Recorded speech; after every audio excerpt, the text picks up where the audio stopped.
علیکم، میں امداد سن رہا ہوں، پھر سفر میں ہوں اور یہ سفر مجبوری کا تھا. آوارہ گر تو ہم ہیں ہی لیکن کچھ سفر ضروری ہوتے ہیں، تو یہ ان میں سے ایک سفر ہے. میں اس وقت بھان سید آباد جامشورو ضلع کا ایک شہر ہے، وہاں پر ہوں. گرمی بہت ہے یہاں پر، بہت زیادہ گرمی. آپ کی سوچ ہے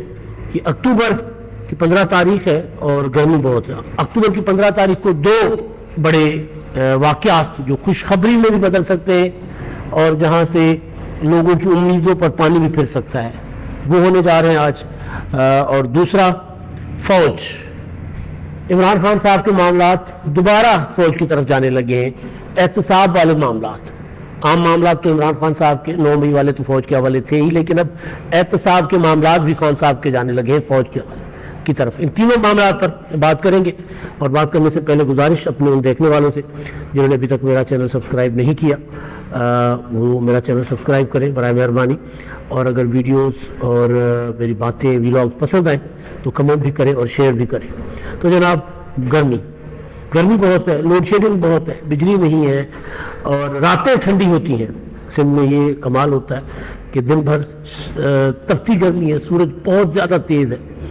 ابھی میں ایک دوست ہے میرے، ان کا ایک پیٹرول پمپ ہے وہاں پر، ذاتی دوست ہے میرے بچپن کے، ستار بلوچ. ان کے پیٹرول پمپ پہ میں بیٹھا ہوں، ان کے دفتر پر بھی میں نے قبضہ کیا ہے. انڈر کنسٹرکشن ان کا ہے یہ پروجیکٹ، نیا پروجیکٹ. تو وہاں بیٹھ کر میں نے کہا کل بھی 2 ویلاگس ہوئے تھے تو آج کم از کم آغاز تو کر لیا جائے. حیدرآباد کی طرف میرا سفر ہے، اپنے گاؤں سے جو ہی حیدرآباد جا رہا ہوں. تو گرمی، میں جب کل پہنچا تھا یہاں پر تو دادو اور نواب شاہ کی حدود میں داخل ہوتے ہی گرمی نے بتانا شروع کر دیا تھا کہ میں بہت زیادہ ہوں یہاں پر. اب راتیں البتہ بہت ٹھنڈی ہے. آپ سکون سے چارپائی ڈال کر صحن میں، اور گاؤں کے کھلے صحن وہاں پر سکون سے چارپائی ڈال کر آپ سو سکتے ہیں، اور پنکھے کی ضرورت بھی نہیں ہوگی، اور مچھر بھی اتنے نہیں ہیں. دوبارہ وہ تو سکون تو ان لوگوں کے لیے ہے نا جو سارا دن محنت مزدوری کرتے، حق حلال کی کھاتے. لیکن وہ حق حلال کی نہیں کھاتے، ان کے لیے ٹینشن ہی ٹینشن ہے، اور پھر وہ پریشان بھی ہے. آج کل تو عمران خان صاحب کی طرف پریشانی ہے، طرح طرح کی باتیں، طرح طرح کی خبریں، طرح طرح کے انٹرویوز. تو عمران خان صاحب کے معاملات فوج کے حوالے ہونے ہیں. اس پر جانے سے پہلے ذرا آج کا دن بڑا امپورٹنٹ ہے. آج کا دن انتہائی اہم ہے. ایک تو یہ ہے کہ کیونکہ میں پیٹرول پمپ پر بیٹھا ہوا ہوں تو یہاں پر پیٹرول پمپ پر اتنا پیٹرول نہیں ہے، لوگ جو ہے خریداری نہیں کر رہے. یہ کوشش کر رہے ہیں پیٹرول پمپ والے کی پیٹرول نکلے بکے، لیکن لوگ خریداری نہیں کر رہے. لوگ اس لیے خریداری نہیں کر رہے کہ لوگوں کا خیال ہے، میڈیا میں جو خبریں چلی ہیں ان کے مطابق پیٹرول سستا ہو جائے گا. جب پیٹرول مہنگا ہوتا ہے تب بھی اس کی خریداری جو ہے وہ مہنگا ہونے لگتا ہے، تو لوگ زیادہ خریدنے آتے ہیں، اور بیچنے والے پیٹرول پمپ مالکان جو ہے وہ پھر ہاتھ ذرا تنگ کھینچ لیتے ہوتے ہیں. لیکن اب تو ظاہر ہے جتنا پیٹرول پمپ کے مالکان کے پاس ہوگا اس کو کہتے ہیں ان کی زبان میں ڈرائی کرنا، کہ ڈرائی ہو جائے شام تک تاکہ پھر نیا ریٹ آئے تو پھر سستا، ورنہ نقصان ہوگا ظاہر، تو سستا بیچا جائے، یعنی سستا ریٹ. کیوں سستا ہوگا پیٹرول؟ ڈالر 207 سے 275 اور 70 کے درمیان، یا 76 اور 70 کے درمیان اونچ نیچ ہو رہی ڈالر کی، اور ڈالر نیچے ہی جا رہے ہیں مسلسل. ہمارے وزیر اعظم، نگران وزیر اعظم انوار اللہ کاکڑ صاحب کا کہنا ہے کہ جو ڈنڈا اٹھایا تھا نا، اس ڈنڈے کی وجہ سے ڈالر سستا ہوا اور 4000 ارب روپے پاکستان کا قرضہ جو ہے وہ کم ہوا ہے. ظاہر ہے یہ تو ایک معیشت کا سیدھا سیدھا حساب کتاب ہے. ڈالر جتنا اوپر جائے گا قرضے، کیونکہ ہم نے لیے ہوئے ڈالروں میں، تو روپوں میں وہ قرضے اتنے زیادہ ہمارے بڑھ جائیں گے. ڈالروں میں تو وہی رہتے ہیں، لیکن ہماری قدر، ہم تو ٹکے ٹوکری ہو گئے نا. تو جب ہم ٹکے ٹوکری ہو گئے، ڈالر ٹکے ٹوکری ہو گیا، تو پھر ظاہر ہے اپنا روپیہ ٹکے ٹوکری ہو گیا، تو پھر ظاہر ہے قرضہ بڑھ جاتا ہوتا ہے. تمہارا تو خبر یہ ہے کہ 36 روپے تک جو ہے وہ پیٹرول کی قیمتیں، اور اسی طرح کچھ تھوڑے بہت فرق سے ڈیزل اور دیگر مصنوعات جو ہے پیٹرولیم کی، ان کی قیمتیں بھی کم ہونے جا رہی ہیں. یہ ایک اچھا، آپ کو نا آوازیں شور آ رہی ہوں گی، آ رہا ہوگا، کبھی ٹریکٹر گزر رہا ہوتا ہے اس پہ گانے بج رہے ہوتے ہیں، کبھی بسیں گزر رہی ہیں، کبھی عام ٹرک گزر رہے ہیں، تو وہ مطلب کبھی چھوٹی موٹی ٹریفک. ہائی وے پہ جو بیٹھا ہوں دوبارہ، تو وہ پیٹرول جو ہے وہ کم ہونے جا رہا ہے، یہ لوگوں کو خوشخبری دی گئی تھی۔ اسحاق ڈار صاحب نے کچھ عرصہ پہلے کہا تھا کہ اس طرح کی خبریں نہ چلایا کریں، اس سے فرق پڑتا ہے معیشت پر، اور واقعی فرق پڑتا ہے۔ اگر آج لوگوں کو پتہ ہے کہ جی پیٹرول سستا ہوگا تو لوگ خریداری بند کریں گے، اور اگر آج لوگوں کو پتہ چلے کہ رات کو پیٹرول مہنگا ہوگا تو لوگ خریداری کرنا شروع کر دیں گے، اور پھر وہی بات جو پیٹرول پمپ مالکان پیٹرول بیچنا بند کر دیں گے، تو ظاہر اس سے فرق تو پڑتا ہے۔ لیکن بہرحال اب کیونکہ ڈالر اتنا نیچے آ گیا ہے تو ایک عام فہم سی بات ہے کہ پاکستان میں روپیہ بھی مستحکم ہوا ہے، انٹرنیشنل مارکیٹ میں بھی جو پیٹرول کی قیمت تھی وہ بھی کم ہوئی ہے، تو اس کا امپیکٹ جو ہے وہ 38 36 20 25 جتنا بھی باقی حاتم طے کی خبر پر لات مارنی ہے، حکومت نے جتنی مارنی ہوگی مار لے گی، تو پیٹرول سستا ہونے کی امکان ہے۔ یہ خوشخبری لوگوں کو مل سکتی ہے آج رات کو۔ پہلے جو اسحاق ڈار صاحب ہوتے تھے نا، جس طرح میں بیٹھ کر ولاگ کرتا ہوں، اسی طرح ایک طرف پاکستان کا جھنڈا، ایک طرف ان کی وزارت کا جھنڈا، اور پیچھے کتابیں پڑی ہوتی تھی، تو آ کر اعلان کر دیتے تھے کہ جی پیٹرول کی قیمتیں جو ہے وہ برقرار رکھی جائیں گی۔ ڈار صاحب جب بھی آئے یہی ہوا کہ وہ برقرار رکھنے کے لیے آئے ہیں، ایک دو بار 7-8 روپے کی انہوں نے مہربانی کی تھی قوم پر، تو وہ پیٹرول سستا کیا تھا، پھر مہنگا جو ہوا وہ ایک دم 26 روپے بھی ہوا پیچھے، تو بہرحال ایک تو یہ چیز ہے۔ اچھا، دوسرا جو معاملہ ہے جس پر قوم کی نظریں ہیں وہ پڑوسی ملک میں بہت بڑا ٹاکرا پاکستان کا اور انڈیا کا ورلڈ کپ کا، وہ میچ جو ورلڈ کپ کا سب سے زیادہ مہنگا میچ بھی ہے، جس کی ٹکٹ بھی سب سے زیادہ مہنگی، جس کے لیے ایئر لائنز نے اپنی ٹکٹیں بڑھا دی تھی، اور جس کے لیے پھر پوری مطلب اس وقت کرکٹ کی دنیا جو ہے وہ پوری اسی طرف ہے۔ ایک طرف اسرائیل فلسطین والا جس طرح معاملہ گرم ہوا ہے نا، تو دنیا کی نظر ادھر ہے، تو دوسری طرف یہ بھی برابر کھڑا ہوگا۔ اگر کھیلوں کی دنیا میں دیکھیں اور ادھر جنگ کی دنیا میں دیکھیں تو یہ بھی جنگ کی لیول پر آ کر کھڑا ہوا ہے۔ احمد آباد میں نریندرا مودی اسٹیڈیم میں، اور شاید دنیا کا سب سے بڑا اسٹیڈیم ہے، 1.25 لاکھ سے زیادہ اس کی کیپیسٹی ہے، وہاں پر پاکستان اور انڈیا کا ٹاکرا ہوگا، مقابلہ ہوگا آج۔ انڈیا نے بڑی کوشش کی تھی کسی طرح پاکستان کو ذرا کیا کہتے ہیں نروس کرنے کے لیے، وہ بالی ووڈ کی زبان میں نروس آ جائے، پاکستان گھبرا جائے، تو وہ گھبرائے جو ہمارے لڑکے نہیں اچھا کھیلے سری لنکا کے خلاف۔ اب آج جو مقابلہ شروع ہو چکا ہوا ہے، میں ولاگ کر رہا ہوں جب تک آپ تک پہنچے گا، یہاں سے لاہور جائے گا، لاہور سے پھر آپ تک آئے گا، تو ہو سکتا ہے کہ کافی ساری چیزیں سامنے آ جائیں، لیکن قوم کی نظریں کہ ریکارڈ ٹوٹے، شاید ہم اپنا ریکارڈ توڑیں گے پاکستان، یا اپنے کیا ہوتا ہے تو پہلی بار پاکستان جو ہے وہ انڈیا کو ہرائے گا۔ 7-0 ورلڈ کپ کا ریکارڈ ہے ہمارا، کہ ہم نے کبھی بھی انڈیا سے ورلڈ کپ میں ایک میچ بھی نہیں جیتا، 7 کھیلے ایک بھی نہیں جیتا۔ تو آج کراؤڈ دیکھیں، سری لنکا کے خلاف جو میچ تھا پاکستان کا، اس میں جو کراؤڈ تھا انڈین، پاکستانی تو گئے نہیں، پاکستانی کو ٹکٹ ملے نہیں، ویزے ملے نہیں، تو وہ پاکستانی جو کسی اور ملک کی شہریت رکھتے ہیں، وہاں سے شاید آئے ہو، کوئی UAE سے آیا ہو، کوئی کینیڈا سے آیا ہو، کوئی برطانیہ امریکہ سے آیا ہو، کوئی ناروے سے آیا ہو، کوئی آسٹریلیا سے آیا ہو، لیکن یہاں سے پاکستان بھی ہے تو بالکل پڑوسی ہے نا، تو یہاں سے نہیں گیا، تو یہاں سے جانے دیتے تو لوگ بہت جاتے، سیدھا یہاں سے ٹکٹ کرواتے اور براہ راست فلائٹ چلاتے کرکٹ کے لیے۔ تو آپ دیکھتے کراچی ایئرپورٹ سے احمد آباد کے لیے کتنے لوگ نکلتے۔ بہرحال تو وہ انڈیا نے بڑی کوشش کی تھی، ایشیا کپ کو بھی اسی لیے انہوں نے گڑبڑایا تھا کہ ایشیا کپ میں ہم نہیں آئیں گے تو پاکستان بھی جو ہے نا وہ انڈیا کھیلنے پر اعتراض کرے گا، تو وہ بہرحال نے بڑی کوششیں کی تھی، لیکن بہرحال آج کھیل کا دن ہے تو تنازعات میں جانے کا دن نہیں ہے، تو پوری قوم کی نظریں، انڈینس کی بھی نظریں، دنیا کے دوسرے ممالک کی جو کرکٹ میں دلچسپی لیتے ہیں، کھیلوں میں دلچسپی لیتے ہیں، ان کی بھی نظریں کہ آج کیا بنے گا، پاکستان جیتے گا یا انڈیا جیتے گا۔ پاکستان اپنا ماضی کا جو ہے وہ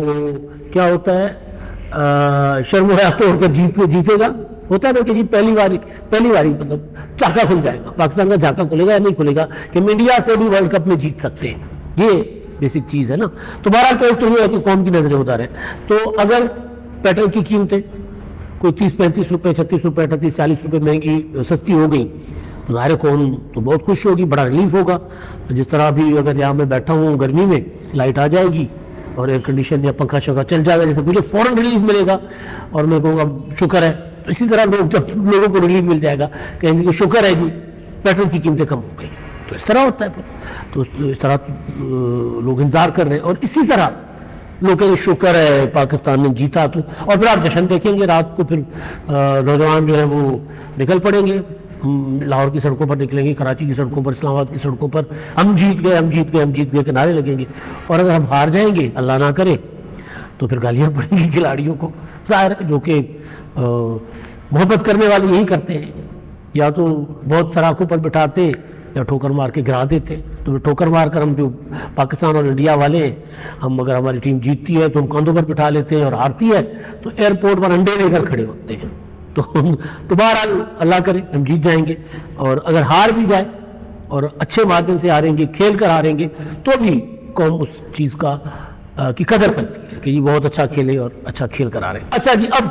جو تیسرا معاملہ ہے نا وہ بڑا دلچسپ ہے، بڑا اہم ہے، سیاسی ہے۔ یہ دونوں معاملات بھی تقریباً سیاسی تھے، اور انڈیا کے ساتھ ظاہر ہے پاکستان کے معاملات ہیں وہ بھی سیاسی ہیں، پیٹرول کا معاملہ وہ بھی سیاسی ہے، انتخابات ہونے آ رہے ہیں بھائی، انتخابات کے لیے اگر کوئی ریلیف لوگوں کو مل گیا تو پھر لوگ شاید تھوڑا سا پولیٹیکل پارٹیز جو نون لیگ پیپلز پارٹی، ان کی طرف جو ان کے غصہ ہے وہ شاید تھوڑا سا کم ہو، لیکن عمران خان کی طرف غصہ جو ہے نا وہ لوگوں کا نہیں کسی اور کا، وہ بڑھتا ہی جا رہا ہے، وہ کم ہونے کا نام نہیں لے رہا۔ نئی خبر، اور خبر یہ ہے کہ خبر تو پرانی ہے لیکن اب تعیناتیاں ہو گئی ہیں، ستمبر کی خبر تھی کہ نیب نے فوج سے افسر مانگ لیے ہیں، اسپیشل جو اپنا ایکسپرٹ ہیں تحقیقات اور تفتیش کے، کہ وہ نیب میں آ کر کریں گے تفتیش اور مقدمات چلائیں گے۔ کیوں یہ ہوا تھا اس پر میں بعد میں آتا ہوں، پہلے میں ذرا بتا دوں کہ 8 افسر مانگے گئے تھے، 4 دے دیے گئے ہیں، جن میں سے ایک ہے بریگیڈیئر محمد خالد، ڈائریکٹر لگائے گئے ہیں نیب میں، نوٹیفیکیشن آ گیا ہوا ہے۔ لیفٹیننٹ کرنل ندیم مظفر یہ ڈپٹی ڈائریکٹر، اور میجر ولید خالد یہ بھی ڈپٹی ڈائریکٹر ہوں گے۔ اچھا، ان کو لگایا گیا، اور ایک تیسرے ہیں کیس خالد صاحب، یہ بھی میجر ہے یہ، اچھا ان کو بھی لگایا گیا۔ اچھا 8 مانگے گئے تھے، جن میں 2 میجر جنرل، ایک میجر جنرل تھے، 2 بریگیڈیئر تھے، اور باقی نیچے پھر کچھ کرنلز اور کچھ میجر تھے، یہ مانگے گئے تھے۔ اب یہ 4 دے دیے گئے ہیں۔ کیوں دے دیے گئے؟ پراپر وزیر اعظم صاحب نے اس کو منظوری دے دی، نوٹیفیکیشن ہو گیا۔ کیوں ضرورت کیوں پڑی؟ اچھا خاصا نیب چل رہا تھا، کیوں؟ وہ انکل کیوں میں نہیں بن رہا، میں صرف کیوں اس لیے کہہ رہا ہوں کہ آپ کو یاد ہوگا عمران خان صاحب 9 مئی کو جب گرفتار کیے گئے تھے، وہ تو نیب والے تو ان کے خلاف کچھ کرنے کو تیار نہیں تھے، وہ تو عمران خان صاحب خود احمق نکلے، ان کا عقل مارا گیا تھا، دماغ ان کا خراب ہو گیا، تو وہ پلاننگ کر کے گئے تھے کہ اگر مجھے گرفتار کیا جائے تو پھر آپ لوگوں نے اس طرح ری ایکشن کر کے فوجی تنصیبات پر، کور کمانڈر ہاؤس پر اور جی ایچ کیو پر چلے جانا ہے۔ اب تو وہ صداقت عباسی کا انٹرویو بھی ہے، عثمان ڈار کا انٹرویو بھی ہے، انٹرویوز یہ بعد میں آئے ہیں، یہ بیٹھ کر روزانہ اپنے کارکنوں کو جو سمجھاتے ہوتے تھے، ہم اس وقت بھی 9 مئی سے پہلے بھی آپ کو اپنے ویلاگ میں گزارش کرتے رہے کہ کیا کیا پک رہا ہوتا ہے وہاں پر زمان پارک میں، اور عمران خان صاحب اپنے لوگوں کا کہ کس طرح ذہن سازی کر رہے ہیں۔ تو بہرحال تو گرفتار ہوئے، گرفتار ہونے کے بعد عمران خان صاحب کو پراپر جس طرح مہمان نہیں ہوتے، مہمان لفظ تو کوئی اور میں کہنا چاہ رہا تھا وہ نہیں کہنا چاہیے، ظاہر ہے مہمان نہیں ہوتے پراپر، اس طرح ان کو مہمان بنا کر رکھا گیا۔ گرفتار کرتی ہے عمران خان صاحب کو رینجرز اور کمانڈوز گرفتار کرتے ہیں، نیب چیئرمین کی درخواست پر وہ مدد کے لیے آتے ہیں، کیونکہ 14 اور 15 مارچ کو پولیس تو گرفتار نہیں کر سکی تھی خان صاحب کو، تو وہ ہوتا ہے، تو لہذا گرفتار وہ کرتے ہیں، گرفتار کر کے ظاہر ہے کیونکہ نیب کے کیس میں القادر ٹرسٹ میں گرفتار کیا جاتا ہے 190 ملین پاؤنڈ میں، تو معاملہ تو نیب میں جانا ہوتا ہے نا، تو نیب کے حوالے ہو جاتے ہیں، لیکن ہوتا یہ ہے کہ نیب والے لے جا کر عمران خان صاحب کو اپنے VVIP مہمان بناتے ہیں اپنا، ان سے پوچھتے ہیں کہ جی آپ نے کیا کھانا ہے، وہ ایک برگر کی فرمائش کرتے ہیں، ان سے پوچھتے ہیں کہ جی آپ ٹوتھ پیسٹ کون سا استعمال کرتے ہیں، وہ VVIP ٹوتھ پیسٹ بتاتے ہیں، وہ آتا ہے، ان سے پوچھا جاتا ہے کہ جناب آپ مطلب پراپر آپ ایک ایک چیز پراپر مہمانوں کی طرح، اور جتنا ٹائم عمران خان صاحب نیب کی کسٹڈی میں تھے، یعنی جب تک گڈ ٹو سی یو نہیں ہوا تھا، چیف جسٹس صاحب نے بلا کر اپنے پاس اس وقت کے عمر عطا بندیال صاحب نے جب تک ان کو یہ نہیں کہا تھا کہ کل جاؤ اور جا کر ضمانت لے لو اور گھڑی پیچھے کر لو، 9 مئی تک لے کر جاؤ، ٹھیک ہے نا، گھڑی کو پیچھے بھیجو، تو جب تک یہ نہیں ہوا تھا تب تک نیب نے عمران خان صاحب کو مہمان بنا کر رکھا ہوا تھا اور تفتیش نہیں ہوئی تھی، ایک سوال بھی نہیں ہوا تھا، ایک بات تک عمران خان صاحب سے نہیں پوچھی گئی تھی، ایک بات تک پراپر مہمان بنے ہوئے. اور ظاہر ہے یہ تو پتہ چل گیا، آپ کو یاد ہوگا پھر وہ فون کال کروا کے، یعنی نیب کی کسٹڈی میں ہے عمران خان صاحب، ان سے تفتیش نہیں ہو رہی، ان کو کہا جا رہا ہے، وہ کہتے ہیں کہ میری بات کرواؤ بشرا بی بی سے، ان کو فون بات کرانے کی اجازت تھی، وہ کہتے ہیں کہ جی میری بات کرواؤ مسرت جمشید چیمہ سے، مسرت جمشید چیمہ کا فون مل جاتا ہے، ان کو فون ملا کر باتیں کروائی جاتی ہیں ان سے جن سے وہ کہتے ہیں، اور پھر وہاں سے بیٹھ کر مینیج کرتے ہیں چیف جسٹس کو کہ جی اعظم سواتی کی طرف چلی جاؤ، اس کو اعظم سواتی سے جا کر ملے. اب اعظم سواتی عمران خان نے چیف جسٹس کا نام رکھا ہوا تھا. تو جب نیب تفتیش نہیں کر رہا تھا عمران خان کے خلاف اور جائز مقدمات میں 190 ملین پاؤنڈ کا اوپن شٹ کیس ہے، توشہ خانہ کے معاملات اوپن شٹ کیس ہے، ڈی آر ٹی کا معاملہ سیدھا معاملہ ہے، تفتیش تحقیقات نہیں ہو رہی تھی. فائنلی پھر یہ فیصلہ کیا گیا کہ اچھا جی ایسا ہے تو پھر ایسا صحیح، ہم بھی بلاتے ہیں فوج کو، فوج کے افسر آئیں گے وہ تحقیقات کریں گے. اب فوج کے افسران آ گئے. میں صحیح اور غلط میں نہیں جا رہا، فوج کا جو کام ہے فوج کو وہ کام کرنا چاہیے، تفتیش وغیرہ کرنا، اس میں فوجی اتنے ایکسپرٹ نہیں ہوتے جتنے نیب کے لوگ ہیں. لیکن اگر نیب کے اندر محبتیں پھوٹ پڑے چیف جسٹس عمر عطا بندیال کی طرح تو پھر ظاہر ہے پھر سسٹم میں کوئی ویکیوم نہیں رہتا، کوئی نہ کوئی آ کر اس کو فل کرتا ہے. تو یہ وہ جو محبتیں تھیں وہ محبتیں آ گئی ہیں. اب یہ افسران جو ہیں آپ دیکھیں گے کہ کچھ دنوں کے بعد آپ کے پاس یہ خبر آئے گی کہ عمران خان صاحب کے مقدمات کے جو تفتیشی ہیں وہ بدل گئے، وہ کوئی اور آ گئے، یا کم از کم ان کے انچارج بدل گئے. کس کے انڈر انکوائری ہو رہی؟ تفتیشی تو ہو رہا ہے، مطلب پوری ٹیمیں بنتی ہیں نا، تو ٹیموں میں یہ افسران آپ کو نظر آئیں گے. تو جب یہ افسران نظر آئیں گے تو پھر تفتیش میں وہ ایکسپرٹ ہیں کہ نہیں ہے. لیکن وہ جو ایکسپرٹ بیٹھ کر محبتیں فراہم کیا کرتے ہیں نا عمران خان صاحب پر، اپنے صدقے واری جاتے ہیں، وہ نہیں کرنے دیں گے، وہ نہیں ہوگا. 9 مئی کے معاملات عمران خان صاحب کے تیزی کے ساتھ فوج کی طرف جا رہے ہیں، فوجی عدالتوں کی طرف تیزی کے ساتھ. بشرا بی بی کے بھی ظاہر اس میں ان کا نام آ گیا ہوا ہے. یہ معاملہ بھی جس میں بشرا بی بی پہلے سے ہی شریک ملزم ہے، یعنی خاص طور پر 190 ملین پاؤنڈ والا معاملہ. ابھی 190 ملین پاؤنڈ کے معاملے پر کچھ اور خبریں بھی ہیں، میں اس پر کچھ ڈیٹیل سے انویسٹیگیشن کروں گا تو اس کے بعد اس پر بات کروں گا آپ سے. تو وہ والے معاملے بھی تیزی کے ساتھ جائیں گے ان کی طرف جن کی طرف ہم اشارہ کرتے ہیں نام لیے بغیر. تو پھر خان صاحب ذرا سوچیں کہ محبتیں جو انہوں نے بنائی تھی ان کو بنا کر دی تھی پروجیکٹ عمران خان والوں نے، وہ ان کے کام آ رہی ہیں یا ان کے اگینسٹ جا رہی ہیں، ان کے خلاف جا رہی ہیں. اب تک کے لیے اتنا ہی. اللہ حافظ.